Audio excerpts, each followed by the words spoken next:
जय श्री सीताराम। जब किसी वास्तु विशेषज्ञ से मिलते हैं तो वो व्यक्ति कहता है कि वास्तु शास्त्र ही सब कुछ है। वास्तु शास्त्र के कारण ही पूरा जीवन या तो दुख भोग रहा है या सुख भोग रहा है। हाँ, वास्तु शास्त्र के अलावा कुछ है ही नहीं। और जब किसी ज्योतिष से मिलेंगे, एस्ट्रोलॉजर से मिलेंगे तो बोलेगा कुंडली ही सब कुछ है, ग्रह ही सब कुछ है, ग्रहों की चाल ही किसी की जिंदगी बनाते हैं, बिगाड़ते हैं, ग्रहों के कारण ही आप बीमार पड़े हैं या ये इंजीनियर बने हैं या फिर मंत्री बने हैं। ग्रहों के कारण ही कोई कुछ नहीं कर पाया, कोई कर गया। तो भाई जब दो बातें हो गई कि वास्तु को माने या फिर कुंडली को माने।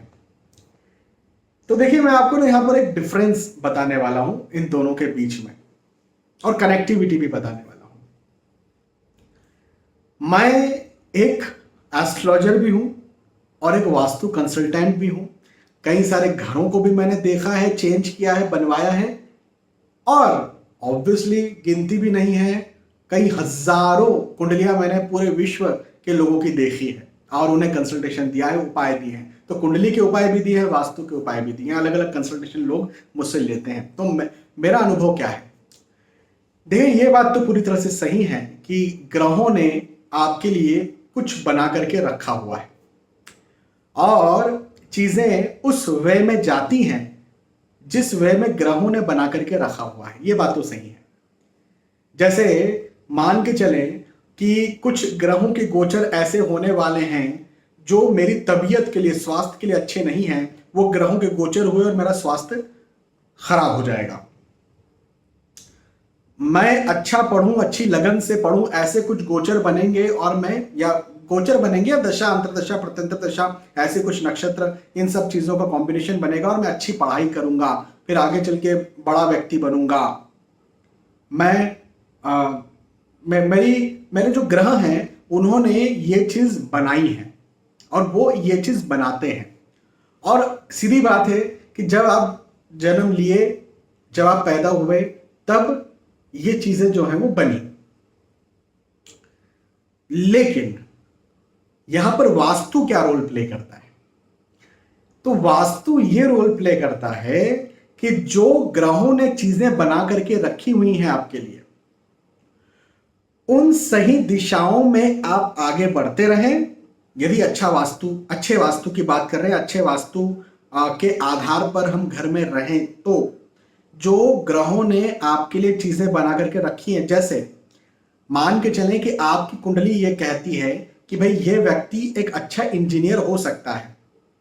हाँ, इसको दूसरा कुछ नहीं करना चाहिए, इंजीनियरिंग में जाएगा तो अच्छा हो सकता है। ये ग्रहों ने बना करके रख दिया, एक पाथ बना करके रख दिया।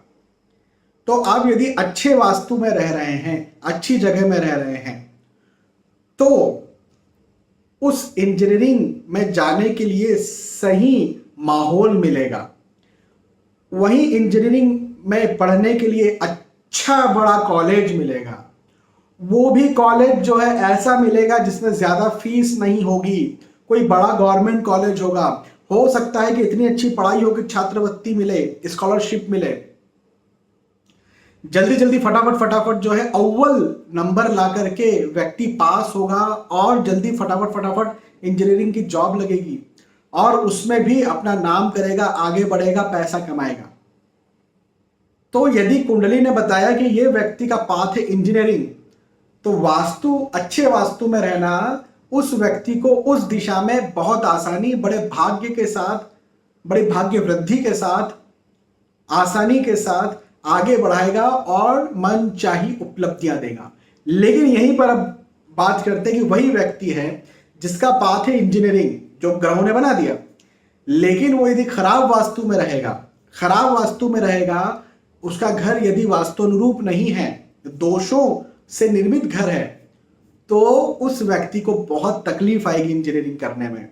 हो सकता है कि वो पढ़ने लिखने में अच्छा हो लेकिन उसको अच्छा कॉलेज ना मिले, एग्जाम सही से दे ना पाए, सही समय पर एग्जाम हॉल में पहुंच ना पाए, और अच्छा कॉलेज ना मिले, कॉलेज मिल गया उसके बाद उस कॉलेज की फीस ज्यादा रहे तो अच्छे से अरेंज ना कर पाए, जैसे तैसे उसने पढ़ाई कर ली, उसके बाद में जल्दी से जॉब ना लगे, फिर धीरे से जॉब लगी लेट हो करके, तो जॉब में परेशानियां हो।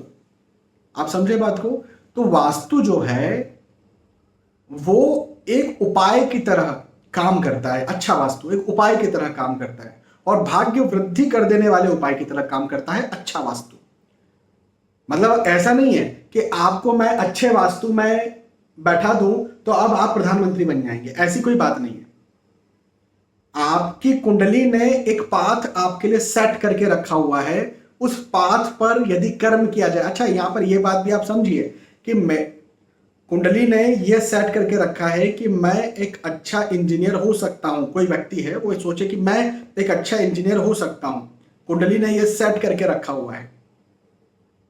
लेकिन हो सकता है कि वो किसी के इन्फ्लुएंस में आ जाए या उसे कोई व्यक्ति भटका दे और वो इंजीनियरिंग ना करते हुए वो डॉक्टरी लाइन में चले जाए, उसकी पढ़ाई करे। सफल तो नहीं हो पाएगा लेकिन पढ़ाई करे, नीट की एग्जाम के लिए प्रिपरेशन करे। कल एक लड़का जो है उसने मुझसे कंसल्टेशन लिया, वो पिछले 3 साल से नीट की एग्जाम दे रहा है और उसका सिलेक्शन नहीं हो रहा है। मैंने कल उसे कहा, भाई क्या कर रहे हो, नीट में मत जाओ, आपकी ये लाइन ही नहीं है, आप जो है वो आईटी सेक्टर में जाओ, आप इंजीनियरिंग के सेक्टर में जाओ, सॉफ्टवेयर के सेक्टर में जाओ। उसने कहा ठीक है सर। अब मेरी बात यदि मानेगा और इंजीनियरिंग आईटी के सेक्टर में जाएगा जो कि ग्रहों ने उसके लिए पाथ सेट करके रखा हुआ है, तो वह व्यक्ति सफल होगा। तो एक बात ध्यान रखें कि एक होता है योग, एक होता है कर्म। कर्म प्रभु ने हमारे हाथ में दे करके रखा है। भगवान श्री राम जी भी कहते हैं कि सुनहु करहु जो तुम ही सोहाई। श्री रामचरित मानस से भगवान श्री राम जी कहते हैं सुनहु करहु जो तुम ही सोहाई, मेरी सुन लो फिर तुमको जो अच्छा लगे वो करो। तो कुंडली भी, ग्रह भी ऐसा ही कहते हैं। देखो ये पाथ है, ये पाथ है, इस पे चलोगे तो तुम्हारे लिए आसानी है, ये मेरी सुन लो। अब यदि तुमको ये नहीं जम रहा है, तुमको नहीं चलना है इस पे, तो कहीं और जाओ, परेशान हो। तो एक है योग मतलब पाथ कि इस प्रकार का योग है, और एक है कर्म कि आप इसी पाथ का कर्म करते हैं या कहीं और जाकर के कर्म करते हैं और फिर परेशान होते हैं। तो योग और कर्म कुंडली में ये दोनों भी अलग अलग चीजें होती हैं। फिर यदि आप अच्छे वास्तु में रहते हैं तो आपका जो योग है उसी में आपका कर्म होगा। तो वास्तु यहां काम कर रहा है कि वास्तु आपको भटकने नहीं देगा। वास्तु खुद ही आपसे वो कर्म करवा लेगा जिसके आपकी कुंडली में योग है, और वो भी छोड़िए, उस योग को भी 10 गुना, कई बार 100 गुना बल के साथ एम्पलीफाई कर करके आपके भाग्य में वृद्धि कर देगा। तो वास्तु ये है। वास्तु आपकी किस्मत नहीं बदल देता, लेकिन वास्तु आपके भाग्य को आसान कर देता है, अच्छा वास्तु। और वहीं बुरा वास्तु, बुरा वास्तु आपका यदि कुछ अच्छा पाथ चल भी रहा होगा, आप अच्छे पाथ पर आ भी गए, तो हो सकता है कि बुरा वास्तु आपको उस पाथ से भटकाने का काम करे, एक राक्षस का काम करे। तो आप समझे, यहां पर दोनों ही बहुत ज्यादा महत्वपूर्ण है, दोनों के अपने अलग अलग काम हैं, लेकिन दोनों को ही फॉलो करना चाहिए। हमें जब कुंडली, जैसे यदि आप स्टूडेंट्स हैं तो आपको कुंडली कंसल्टेशन लेकर के, या आप माता पिता तो आपको अपने बच्चों की कुंडली कंसल्ट करवा करके ये पूछना चाहिए कि इनका पाथ क्या है, किस पाथ में इनको डाले, कौन से दिशा में इनको डाले, कौन सा प्रोफेशन इनके लिए सुटेबल होगा या पढ़ाई सुटेबल होगी, किस व्यक्ति के साथ विवाह करना सही होगा,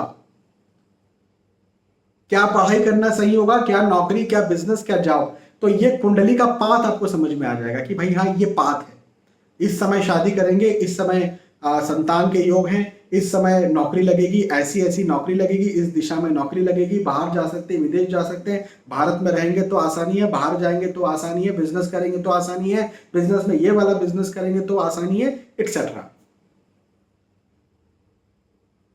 तो ये आपकी कुंडली बता रही है। और इन्हीं पाथ पर चलते हुए जब आप बहुत अच्छे वास्तु में रहते हैं तो आप बहुत बहुत बहुत बहुत बहुत उन्नति करते हैं। तो यहां पर कोई भाग्य बदल देने जैसी कोई बात नहीं है। नहीं तो मैं अच्छे वास्तु में रह करके प्रधानमंत्री बन जाऊं या मैं कोई उपाय करके प्रधानमंत्री बन जाऊं, तो ऐसा नहीं हो सकता, असंभव है। हाँ, तो मैं एक बार फिर रिपीट कर रहा हूं कि जो कुंडली है उसने आपका पाथ सेट किया, उसने ये बताया कि कौन सा सही रास्ता आपके लिए है, और वास्तु सही वास्तु में यदि आप आए तो वो उस पाथ पर चलने के लिए आपको आसानी देगा। आपके भाग्य में जो कुंडली ने जो आपको आसानी दी है उससे 10 गुना, कई बार 100 गुना आसानी दे देगा अच्छा वास्तु। और बुरा वास्तु यदि कुंडली ने आसानी दी भी है तो बुरे राक्षस की तरह उस आसानी को खत्म करेगा। तो दोनों ही बहुत जरूरी है, दोनों ही बातों को फॉलो करना चाहिए। कुंडली को भी फॉलो करना चाहिए, वास्तु को भी फॉलो करना चाहिए, और यही सत्य है। ठीक है, बहुत बहुत धन्यवाद। फिर मिलते हैं आने वाले वीडियोस में, तब तक के लिए आज के वीडियो आपसे विदा चाहता हूं। जय श्री सीताराम।